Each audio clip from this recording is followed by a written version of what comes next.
This is Meghan Markle's sickest stunt yet. Maybe Harry's no use to Meghan anymore. Maybe the divorce rumors are actually true. The invoice that blew everything open was never supposed to leave the shadows. A hotel insider in Paris quietly hinted that those receipts were meant to stay locked away. Then suddenly, paperwork from Meghan Markle's Fashion Week trip hit the headlines. The details were hard to ignore. Thousands of euros spent on a penthouse suite, high-end designer fittings, private security, and layers of luxury stacked on top of each other. What really raised eyebrows was the question of who covered the bill. The name behind the payments, according to reports, was never disclosed.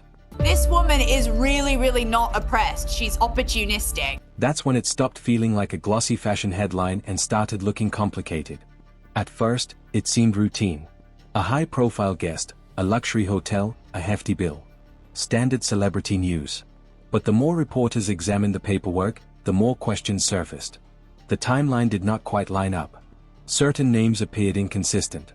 Even the connection to Balenciaga, the label she was reportedly tied to during Fashion Week, quickly unraveled. The brand moved fast and made its position clear. They had not sponsored her stay. No ambiguity. At the same time, her representatives offered no public response. No clarification, no pushback. Just silence. Then came the detail that shifted the focus entirely. The leaked invoices listed a different pair altogether. Not her. Not the fashion house. Instead, the trail pointed to a man and a company, leading far beyond Paris and into powerful Hollywood circles. Suddenly, this was no longer a fashion story.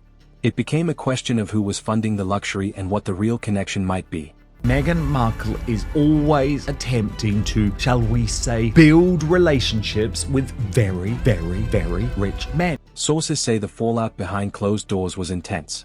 According to insiders, Meghan was deeply upset. They described Prince Harry as caught off guard and angry. The atmosphere shifted almost instantly because this was no longer just about spending. It was about credibility. If she did not personally cover the cost of that luxury suite, then who did? And why would anyone stake their own reputation to keep her front and center at Paris Fashion Week? We are not talking about small expenses. This was a major financial commitment. Every signature, every charge, every authorization traced back to someone. And as those details began to surface, the focus moved far beyond a glamorous trip. It became a controversy that few expected. In early October 2025, cameras lined Avenue Montaigne in Paris as Meghan Markle stepped out of a sleek black SUV. She wore custom couture, her expression calm and confident. The moment felt strategic. A polished reset during Fashion Week. A narrative of elegance and control.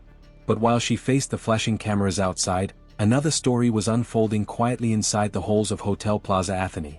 She is so odious, it's beyond belief. Absolute media manipulation. But I thought tonight this was really ridiculous. These are two real imposters. According to reports, a staff accountant, feeling the heat from mounting media questions, passed along scanned invoices to a French entertainment journalist. In a matter of hours, private paperwork became public conversation. Rumors turned into documented charges. The documents raised more than eyebrows. They exposed inconsistencies. One reservation appeared to be linked to a luxury fashion house. Another pointed to a Los Angeles-based corporation with no obvious public connection. The dates did not fully align. Certain authorization codes seemed inconsistent. When journalists contacted Balenciaga for clarification, the response was immediate and direct. The brand stated it had not sponsored her stay. No ambiguity. By that evening, French media outlets were circulating blurred screenshots of the invoices. Tabloids amplified the claims, and online commentators dissected every detail. Charges tied to the penthouse suite and even a reported €3,200 stylist retainer were scrutinized line by line. A timeline began to take shape, but no clear explanation emerged from Meghan's team.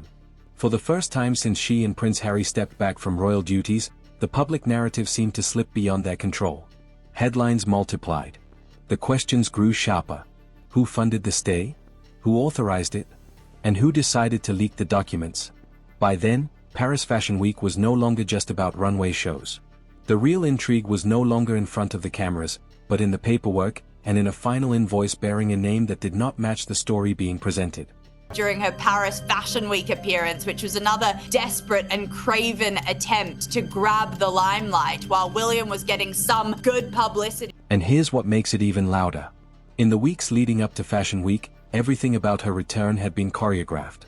Every appearance, every outfit, every headline, her team framed the trip as empowerment, the Duchess's global tastemaker, a woman reclaiming her image after months of silence. But once those invoices surfaced, the spotlight shifted. This wasn't just a fashion comeback anymore. It was a credibility test. And the receipts were running the show. Every photo op was calculated down to the last detail. The wardrobe was curated. Security stayed low-key but tight. The guest list fully PR approved. Her arrival at Hotel Plaza Athen wasn't just a hotel check-in. It was a power move. Fashion editors called her regal yet reborn. Publicists pushed phrases like modern grace and humanitarian glamour. For a few days, the illusion held strong. Even critics admitted the former royal had mastered reinvention. Social media turned it into a full redemption arc. Influencers reposted every outfit. Tabloids splashed headlines about Meghan's triumphant return. Entertainment outlets hyped her rumored partnership with Balenciaga as proof she was back in high fashion's inner circle. It looked smooth, untouchable, perfectly staged. I mean, other than looking like a toilet roll, Meghan Markle is contributing absolutely nothing. Behind the curtain, though, the machine was working overtime. Hotel staff reportedly signed non-disclosure agreements. Photographers were told which angles to shoot and which to avoid. Any talk about costs or contracts? Completely off limits. The Paris trip came off like a fairy tale dipped in designer gold. But inside the industry, quiet side eyes started popping up.